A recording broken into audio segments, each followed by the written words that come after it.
عزادارو چلیے میں آج آپ کو شام لے جانا چاہتا ہوں۔ جناب زینب کی زیارت کر کے ایک چھوٹی بی بی کی قبر پہ چلیے۔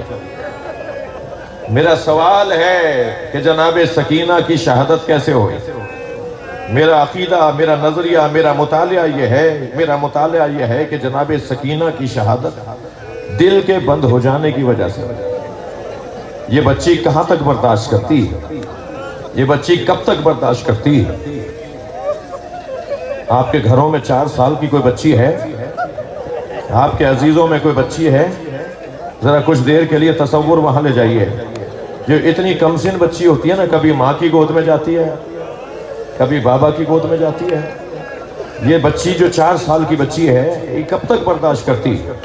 جی، جناب سکینہ کو تماچا مارا گیا، جناب سکینہ کے دامن میں آگ لگی۔ جب امام حسین کا سر دیکھتی تھی نا تو کہتی تھی بابا میرے گوشوارے کھینچ لیے، میرے کانوں کا درد نہیں جاتا، بابا میرے دامن میں آگ لگی، مجھے تماچے مارتے ہیں۔ یہ بچی کہاں تک برداشت کرتی؟ آخر زندان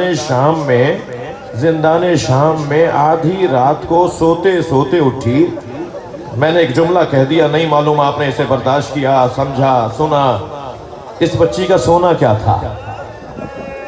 مگر جس کیفیت میں تھی، ایک مرتبہ اٹھی، کبھی زندان کے اس کونے میں بابا آئے تھے، کبھی اس کونے میں پھوپھی اماں میرے بابا آئے ہوئے تھے، کبھی جناب رباب کو آواز دے کر کہتی ہیں بابا مجھ سے باتیں کر رہے تھے، ابھی تو میرے بابا یہاں تھے، میرے بابا کہاں چلے گئے؟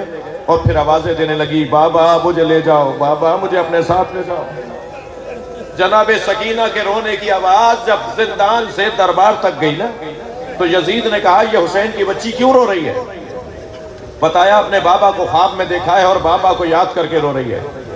تو کہنے لگا حسین کا سر بھیج دو۔ اب زندان شام میں امام حسین کا سر لایا گیا، جیسے ہی رومال ہٹایا گیا نا تو بی بی نے دیکھ کر کہا بھیا سید سجاد یہ کس کا سر ہے؟ اندھیرا تھا، چراغ رکھے ہوئے تھے۔ امام نے فرمایا بابا حسین کا سر ہے۔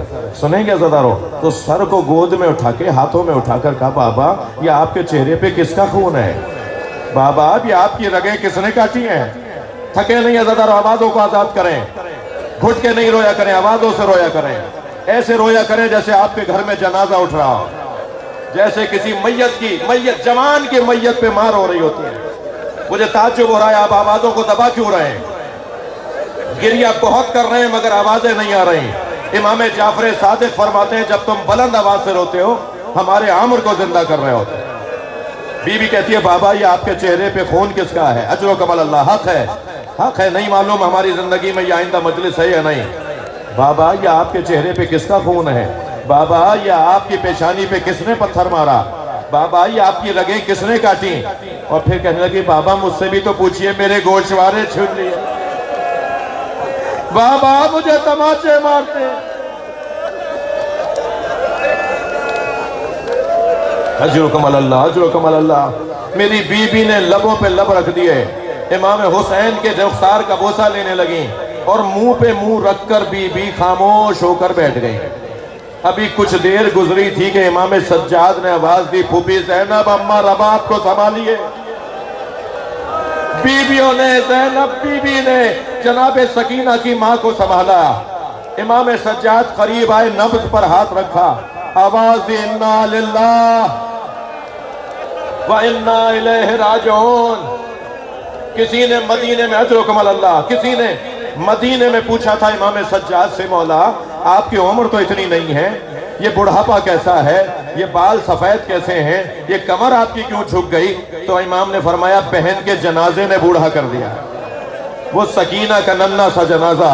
بس مجلس مکمل ہو گئی، غسالہ کو بلایا گیا تو غسالہ روتی بھی باہر آئی اور امام سجاد کے سامنے بیٹھ کے کہنے لگی آپ کی بہن کو کیا بیماری تھی؟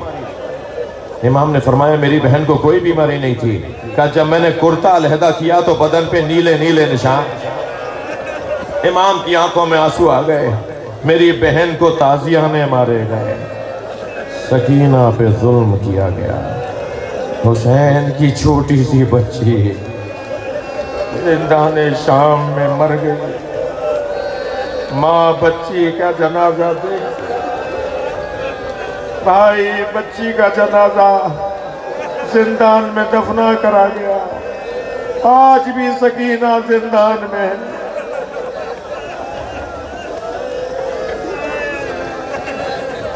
الا لعنت اللہ علی قوم الظالمین وسيعلم الذین ظلموا ای منقلب ينقلبون۔ یا اللہ ان آوازوں پر رحمت نازل فرما، رونے والوں کی توفیقات میں اضافہ فرما، امام زمانہ کے ظہور میں تعجیل فرما۔ یا حسین